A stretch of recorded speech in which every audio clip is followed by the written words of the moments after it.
संसार में जितने भी गुरु हुए हैं और जितने भी गुरु होंगे, एकमात्र श्री सद्गुरु महाराज की जयकारा में समस्त संत महात्मा का जय घोष हो जाता है। और जो पूर्ण संत होते हैं, कहते हैं कि उसमें 33 करोड़ देवी देवता का भी वास होता है। गुरु महाराज लिखे हैं ना कि देवी देव समस्त पुरन ब्रह्म परम प्रभु, गुरु में करे निवास, कहत है संत सबू। आज ऐसे ही उत्सव पर हम लोग यहाँ सब के सब उपस्थित हैं, इसलिए जयकारा में थोड़ा सा भी कमी नहीं होना चाहिए। उदार भाव से और तन और मन दोनों हाथ को खड़े कर बुलंद आवाज में जय घोष लगाइए। बोलिए श्री सद्गुरु महाराज की, श्री सद्गुरु महाराज की, श्री सद्गुरु महाराज की। तो लिखा है बंदो गुरुपद कंज कृपा सिंधु नर रूप हरि, महामोह तम पुंज जासु वचन रवि करण कर। कहाँ वंदना करते हैं? उनके चरण में। और गुरु महाराज भी लिखते हैं उनके चरण शरण हुई बैठे, भव दुख सहूं अपार। गोस्वामी तुलसीदास भी यही कहते हैं। वह कहां तक कह देते हैं कि कृपा सिंधु नर रूप हरि, यानी कि कृपा के सिंधु है। कौन सा सिंधु? सिंधु का अर्थ होता है सागर। किसी सागर का नाम लिया जो हम अंदाजा लगाते, अटलांटिक महासागर के, हिंद महासागर की, प्रशांत महासागर की, अंटार्कटिक महासागर की, आर्कटिक महासागर, 7 महासागर है ना। किसी भी महासागर का नाम नहीं लिया, यानी कि इस पृथ्वी लोक में या कहीं भी और कोई ग्रह नक्षत्र में हो, और जितने भी समस्त जल है, उस जल का कोई अगर भी था लगाने वाला कोई वैज्ञानिक आज तक पैदा नहीं लिया है, ना ले पाएगा। एक प्रशांत महासागर में कितने टापू है, उसका भी वैज्ञानिक ने आज तक सही आकलन नहीं कर पाया। कहते हैं 20,000 टापू है प्रशांत महासागर में अकेले। और वहां भी कहीं ना कहीं छोटी मोटी मानव की संख्या है। अब जल कितने हैं कल्पना कर सकते हैं। और कहते हैं कि कृपा सिंधु नर रूप हरि, यानी कि ऐसे महासागर के समान कौन है? संत सद्गुरु हैं। आज उन्हीं के महोत्सव पर हम लोग यहां उपस्थित हैं। चाहे महर्षि वेद व्यास हो, या महर्षि वाल्मीकि हो, या महर्षि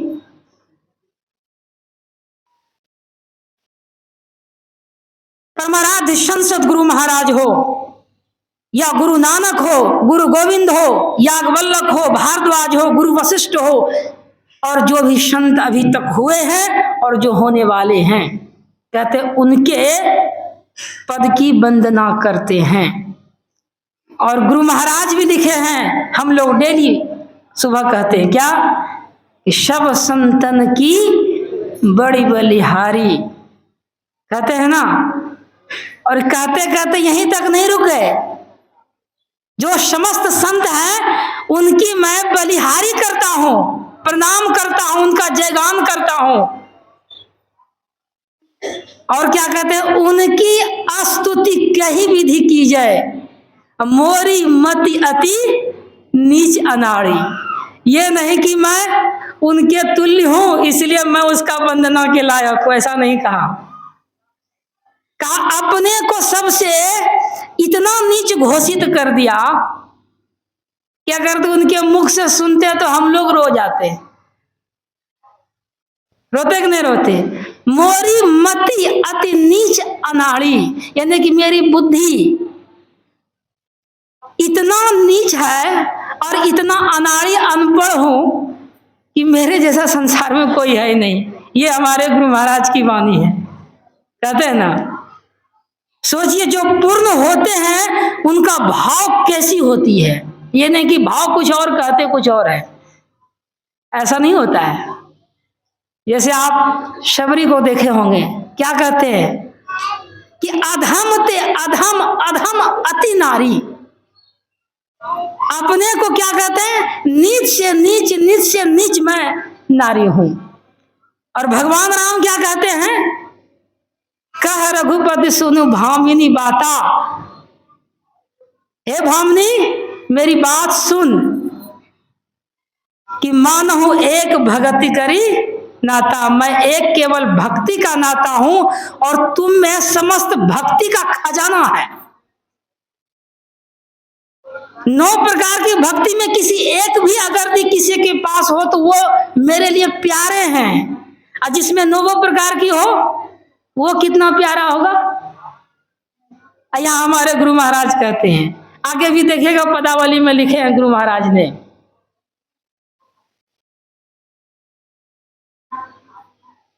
कहने का तात्पर्य क्या है, जो पूर्ण होते हैं वह अपने को कितने सरल समझते हैं, कितने अपने को मानते हैं, कितने गुणों का खान और अपने को मानते क्या है।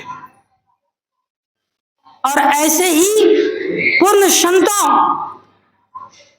के जन्म उत्सव पर आज हम लोग, चाहे महर्षि वेद व्यास ही क्यों न हो, क्योंकि उसी समय से वेद की रचना हुई है। और जब से वेद की रचना हुई है तब से विद्वानों का, ज्ञानियों का उत्पन्न हुआ है। और उसी ज्ञान को सुन सुनकर कई संत का उत्पन्न हुआ है। इसलिए उनके उत्सव पर समस्त जो पूर्ण गुरु हैं उनके बलिहारी करने के लिए, उनकी प्रार्थना करने के लिए, उनके जन्म उत्सव पर खुशहाली मनाने के लिए हम लोग सबके सब यहाँ उपस्थित हैं। पाठ के क्रम में हम लोग सुन रहे थे अंत में कि सुन समुझहि जन मुदित मन, मज्जहि अति अनुराग, लहे 4 फल अक्षत तनु, साधु समाज प्रिया। ऐसे ही पूर्ण संतों का जो वाणी आनंद मन से सुनते हैं, प्रसन्न चित्त होकर सुनते हैं, उनको क्या क्या लाभ मिलता है। कहता है उनको 4 फल की प्राप्ति होती है। मैंने ऐसे ही एक जगह सत्संग कर रहा था और मैंने जो भी बगल में श्रोतागण बैठे हुए थे उनसे एक बार मैंने पूछा कि 4 फल की आप लोगों को प्राप्ति होगी यहाँ पे आपके धैर्य पूर्वक शांति से मनोचित होकर सत्संग सुनने से, तो पहले बताइए कौन सा फल चाहिए। तो सब तो सोचने में रह गए, बड़े बुजुर्ग। एक बच्चा आगे था, कहा कि केला चाहिए हमको पहले। तो यानी कि यहाँ केले भी मिलता है, ऐसा नहीं कि बच्चे का भाव पूरा नहीं होता है। हम लोग सोचते हैं कि मोक्ष कहा देने से तो मोक्ष मिल जाएगा, नहीं। मोक्ष करने के लिए तो इसलिए हम लोग चुप हो जाते हैं, कहने के बावजूद भी चुप हो जाते हैं। मांग पाते हैं, हिम्मत जुटा पाते हैं नहीं। एकाएक आप यह भी नहीं कह सकते हैं कि हमको एक धनवान बना दीजिए। कह सकते हैं? नहीं कह सकते हैं। आने से, कहने से पहले ही अपने आप को आकलन करते हैं कि हम किस बेसिस पे हैं। घर में सब बेटा मूर्ख को कहिएगा कि मेरा बेटा की नौकरी लगा दीजिए, कह पाइएगा? कहिएगा कि मेरा बेटा का सुमति बढ़िया से बना दीजिए। अपना घर का सिचुएशन, स्थिति को देख के ही न मांगिएगा। कहता है कि ऐसी मनोदशा जिसकी भी हो, जो कि अपने से चाह के भी वह दूसरों की बराबरी के अनुकूल मांग नहीं पाता है, फिर भी भाव उसका सूक्ष्म गौण रह जाता है, छिपा रह जाता है। लेकिन सत्संग में आने से जो बात मुंह से नहीं निकलती उसकी ऐसी भी भावना पूरी हो जाती है, बिना कहे गुरु महाराज उनका पूरा कर देते हैं। इसलिए कहा मज्जहि अति अनुराग, अगर दी हृदय अनुराग का मतलब क्या हुआ? जो अति हृदय से, प्रेम से, श्रद्धा से, राग से विवल होके जब आप प्रार्थना करेंगे, उसी को अनुराग। अनु मतलब बहुत सूक्ष्म, राग मतलब भाव, गीत होता है। जब गीत के साथ साथ जब आप सूक्ष्म भाव लेकर भी जब आप गाएंगे, जैसे स्तुति करते हैं ना, प्रेम भक्ति गुरु दीजिए विनवाओं कर जोड़ी, हम लोग करते हैं, झुपने भी मारते हैं, करते हैं, उधर भी बाल भी नोचते हैं, यहाँ कहते हैं विनवाओं कर जोड़ी। विनवाओं क्या हुआ? मतलब दोनों हाथ जोड़कर मांगना, अपने को समर्पित करना। लेकिन यहाँ झुपनी, नींद सब आ जाता है। वाह! भाव के साथ शब्द, शब्द के साथ अवस्था भी हुआ। कहता भाव, अवस्था और शब्द के प्रति ध्यान अगर एक साथ होगा, तब आपके अंदर से वह प्रसन्नता निकलेगी, तब आपके अंदर में वो भक्ति के साथ साथ भाव जब जगेगा, तो भाव के साथ साथ भगवान उसकी पूरी भी करते हैं। कहते भगवान किस चीज का भूखा है? भाव का भूखा है। और भक्ति कीजिए, उसमें भाव ही नहीं दिखे, प्रार्थना कीजिए, भाव ही नहीं दिखेगा, होगा। इसलिए शब्द के साथ साथ उनको समझिए कि गुरु महाराज मांग कैसे रहे और क्या कह रहे हैं। ऐसी नहीं कि कहीं से सुन लिया गीत मंगल और उसको लिख दिया, ऐसा नहीं गुरु महाराज ने किया है। अपने हृदय को इस तरह उस तह तक पहुंच के तब जाके उस वाणी को लिखे हैं। जिसने अपने को कह दिया मैं ही हो ही सकोगे, जाओगे वही पार। अपने को कह देते हैं कि अगर तुम मैं ही हो ही सकोगे, अगर तुम मेरी वाणी, मेरा कहे हुए अनुसार अगर तुम चल के दिखा देते हो और मेरा स्मरण करके अगर तुम जाओगे वही पार। कहाँ? पार गमन ही सार भक्ति है, लो ही यही मैदान। यहाँ गुरु महाराज अपने को सिद्ध भी किए हैं कि मेरी नाम लेने से, मेरा नाम लेने से तुम्हारा कल्याण तय है, इसमें कोई शक नहीं है। और कह भी दिए कि सर्वक्षण जो मन जो में ही रहे हो, निश्चय ही निर्वाण संत सब कहे हो।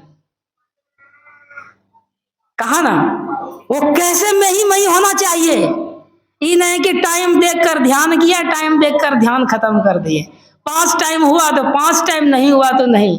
यहाँ सर्वक्षण कहते हैं, चाहे आप बाथरूम में रहिए, चाहे घर में रहिए, चाहे बोझा बांधिए, चाहे गेहूं काटिए, चाहे फसल काटिए, कुछ भी कीजिए, लेकिन वह जब आपके अंदर में निरंतर होनी चाहिए। सूरदास जी लिखते हैं कि सूर सेवक घट घट बोले, अजपा जाप नहीं भूले। अजपा जाप का क्या मतलब? कि समस्त कार्य कर रहे हैं, लेकिन वह जब आपका निरंतर होनी चाहिए, वह जब आपका हमेशा होनी चाहिए। ऐसा जो करेगा उसको मांगने की जरूरत नहीं पड़ेगी कि हमको मोक्ष चाहिए। गुरु महाराज पहले ही सबको आशीर्वाद दे दिए, किसी का नाम लेके नहीं। बोलिए श्री सद्गुरु महाराज। कहने का तात्पर्य है कि ऐसे जो अपने को साक्षात्कार कर दिए हैं परमाराध्य संत सद्गुरु महाराज के हवाले, और अपने को सिद्ध भी किए हैं गुरु महाराज ने कि अब परमात्मा और मुझ में कोई अंतर नहीं रह गया है। ऐसे ही पूर्ण गुरु के महोत्सव पे हम लोग यहाँ उपस्थित हैं। चाहे गुरु महाराज का जयकारा लगाइए, चाहे वेद व्यास का लगाइए, या वाल्मीकि का लगाइए, या भगवान राम या भगवान कृष्ण का नारा लगाइए। एक नारा में आपका समस्त द्वंद्वता समाप्त हो जाएगी। इसलिए इधर उधर भटकने की आवश्यकता नहीं। मैं देखा कई सत्संगियों के घर में गुरु महाराज के तस्वीर तो लगाए हैं, लेकिन अगल बगल इतने देवी देवता का लगा दिए हैं, और उसमें इतना टीका लगा दिया है, सिंदूर से लेकर चूड़ी लेठी सब, कि गुरु महाराज का मुंह ढक देता है और वही सबका मुंह चमकता है। ऐसा स्थिति में गुरु महाराज का साक्षात दर्शन कर पाइएगा आप। यहाँ कहते हैं कि एक दृष्टि टिकना चाहिए, किसमें? गुरु महाराज में। एक बिंदु निहारना चाहिए गुरु महाराज के प्रति। ध्यान करने के लिए क्या कहते हैं? यही ना कहते हैं कि पहले मेरी ध्यान करो, और जब मेरे ध्यान में मैं पूर्णतः आपको साक्षात्कार हो जाता हूं, तब कहूंगा कि तुम मुझे भी हटा दो। हम लोग पहले से हटाने के लिए छटपट कर रहे हैं। पहले मानस ध्यान, गुरु महाराज कहेंगे मानस जप, हम लोग मानस ध्यान। गुरु महाराज कहेंगे कि पहले मानस जप करो, तो सीधा कहेगा कि दृष्टि योग्य का क्रिया करते हैं। कान में देखा स्टिक लगा के भिड़ा है सब साधना करने के लिए, क्या है? जब गुरु महाराज ने नीचे सीढ़ी पकड़ दिया है तो आप ऊपर भागने का कोशिश क्यों करते हैं? पहले नीचे का तो आनंद लीजिए। एक जप का अगर भी कोई आनंद ले लेते हैं तो आपको इसी जन्म में एहसास होगा कि मेरे अंदर में समस्त देवता का वास हो चुका है, कहने की आवश्यकता नहीं होगी। इस जप में इतनी शक्ति है। फिर नादानुसंधान की क्रिया, दृष्टि योग की क्रिया तो बहुत दूर की बात है, वह तो अपने ही अब दे देगा। जब भगवान बुद्ध कहते हैं कि मुझे 550 बार जन्म लग गया, हम लोग इसी जन्म में दिन भर काम कीजिएगा, 1 घंटा ध्यान नहीं कीजिएगा, सीधे नादानुसंधान में भिड़िएगा, क्या होगा? ये मजाक न है। इसलिए पहले जप सिद्ध कीजिए। जप अगर ठीक ठाक हो जाएगा तो आपके सामने समस्त देवी देवता चलते हुए दिखाई देगा। ये जप में इतनी शक्ति है। इसलिए गुरु महाराज ने कहा मैं ही हो सकोगे, जाओगे पार। ये नहीं कि नादानुसंधान हो सकोगे और जाओगे पार। कहा जब की महिमा दिया कि नहीं दिया? वो तो जो पूर्ण होते हैं उसको कहने की आवश्यकता नहीं, वो तो ध्यान करते ही मग्न हो जाते हैं। भगवान बुद्ध का तो कहते हैं कि पूर्ण कोई गुरु भी नहीं थे, फिर वो दत्त को प्राप्त किए। क्या अपने को मान सकिएगा? नहीं। तो हम जहां है, जिस स्तर है, उस स्तर का भेद हम लोगों को दे दिया है गुरु महाराज ने। उस स्तर का भेद तभी आज इतने लाखों की संख्या में दिख रहा है। नहीं तो अगर भी परम संत बाबा देवी साहब रहते, अब उनके दृष्टि के अनुकूल, भाव के अनुकूल चलते तो कितने लोग यहाँ दीक्षा में टिकते। कहता कि दृष्टि योग की क्रिया सीधे आपको पता था, आपको समझे में नहीं आता, या जब की महिमा करते हैं तो समझ में नहीं आता है। और दृष्टि योग नादानुसंधान की क्रिया बताएगा तो कितने लोग दीक्षा लेते। लेकिन गुरु महाराज ने उससे भी 2 सीढ़ी नीचे आके हम तमाम भक्तों को उद्धार करने का कोशिश किया। ये गुरु महाराज की बहुत बड़ी महती कृपा हम तमाम भक्तों के ऊपर है, जिसमें थोड़ी सी भी भक्ति की बीज है, थोड़ी सी भी ज्ञान का अगर यदि उसमें विवेक का भाव है, विवेक समझ में आता है, तो वह निश्चित ही धीरे धीरे कछुए की ही चाल से उसका एक दिन कल्याण तय है। कहने के लिए विषय बहुत है। पूज्य बाबागण है। बोलिए श्री सद्गुरु महाराज की जय।